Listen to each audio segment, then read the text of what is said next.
Hello everyone, स्वागत है दोस्तों आपका मेरे चैनल पे। मैं प्रशांत कुमार शुक्ला, एडवोकेट। साथियों, आज के वीडियो में हम लोग बात करेंगे दिल्ली हाई कोर्ट का एक और जजमेंट के बारे में जो हाल ही में आया है। वीडियो शुरू करने से पहले अगर आप मेरे चैनल में पहली बार है, चैनल को जरूर सब्सक्राइब करिए, लाइक करिए, शेयर करिए और कमेंट करना तो मत भूलिएगा। किसी केस से रिलेटेड कोई भी क्वेरी हो तो कॉल पर भी अपना अपॉइंटमेंट बुक करा सकते हैं। आइए जानते हैं इस इंपॉर्टेंट जजमेंट के बारे में। हाल ही में दिल्ली हाईकोर्ट का यह जजमेंट जिसमें यह बात कही गई कि सच्चा प्यार पुलिस कार्रवाई से नियंत्रित नहीं किया जा सकता। दिल्ली हाईकोर्ट ने कहा कि दो व्यक्तियों के बीच सच्चा प्यार, जिनमें से एक या दो नाबालिग हो सकते हैं या वयस होने के कगार पर, उसको कानून की कठोरता या राज्य की कार्रवाई के माध्यम से नियंत्रित नहीं किया जा सकता।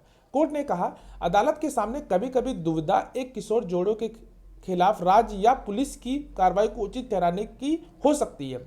एक दूसरे से शादी करते हैं और शांतिपूर्ण जीवन जीते हैं और परिवार का पालन पोषण करते हैं और देश के कानून का भी सम्मान करते हैं।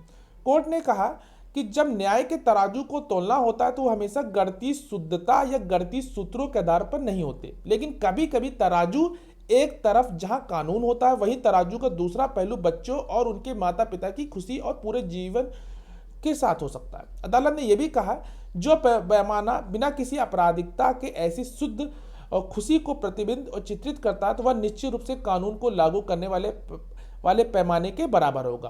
कोर्ट ने कहा कि जो व्यक्ति है जिसके खिलाफ दर्ज अपहरण और बलात्कार का मामला रद्द करते हुए यह टिप्पणी की कि जो नाबालिग लड़की के साथ भाग गया और एक ही धर्म होने के कारण मुस्लिम रीति रिवाजों और समारोहों के अनुसार शादी कर ली, तो एफआईआर में लड़की के पिता ने दर्ज कराई थी। जहां वह बरामद हुई तो वह 5 महीने की गर्भवती थी। उसने यह कहते हुए बच्चा गर्भपात कराने से भी इनकार कर दिया और साथ ही साथ उस व्यक्ति को जून 2015 में गिरफ्तार किया गया और जमानत मिलने तक वह अप्रैल 2018 तक जेल में रहा। तब से दंपति एक साथ रह रहे और उनकी शादी से एक और बेटी भी पैदा हुई। कोर्ट ने कहा कि जो जनवरी 2015 में दर्ज की गई एफआईआर रद्द करते हुए कहा कि जांच एजेंसी के प्रवेश से जोड़े की प्रेम कहानी दुर्भाग्य से बाधित हो गई, जिसमें मौजूदा कानून के अनुसार काम करना है। लड़की ने अदालत को बताया कि वह स्वेच्छा से खान के साथ सहमति से रिश्ते में आई और घटना के समय उसकी उम्र 18 साल की थी। वहीं दिल्ली पुलिस ने इस पर विवाद किया क्योंकि स्कूल रिकॉर्ड के अनुसार वह लड़की की उम्र 18 वर्ष से कम दिखाई गई। अदालत ने कहा, जब खान को गिरफ्तार किया गया तब लड़की गर्भवती थी। उसने गर्भावस्था जारी रखने और बच्चों को जन्म देने का भी विकल्प चुना।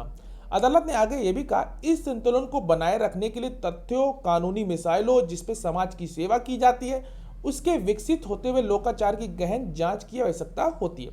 अदालतों को अपने निर्णय के संबंधित पक्षों पर प्रभाव और न्याय, निष्पक्षता और सामाजिक जो व्यवस्था के व्यापक प्रभाव को ध्यान रखते हुए प्रतिस्पर्धी हितों में तोलना चाहिए। साथ ही साथ न्याय ने आगे बात इसमें यह भी बात की गई कि जो न्यायालय मामले के सभी तथ्यों परिस्थितियों इस तथ्य पर ध्यान दे रहा है कि इन विशिष्ट तथ्यों परिस्थितियों में प्रश्न में एफआईआर को रद्द नहीं किया जाता तो इससे पैदा हुई बेटियों के भविष्य पर भी असर पड़ेगा।